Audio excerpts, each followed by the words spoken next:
Computer science videos here today to show you guys in this tutorial how to sign into your YouTube account on a computer.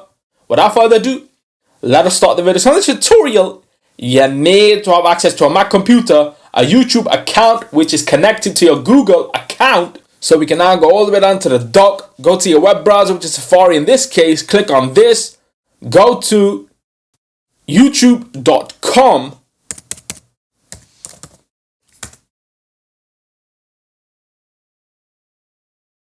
And now go to the right hand top corner of the screen where it says sign in. Click on this.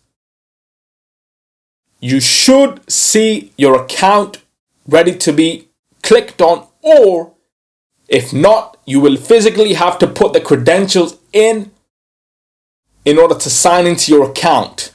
I'll just click my account, which I see on screen, and then we have to enter the password. Sometimes you see things about security on screen. We can click all that, update, change.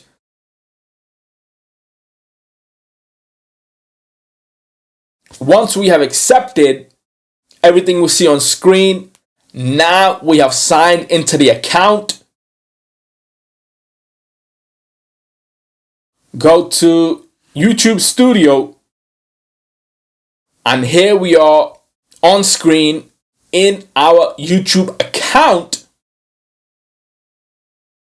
Quit Safari. That's it for this video. I'll see you guys in my next tutorial. Thanks for now.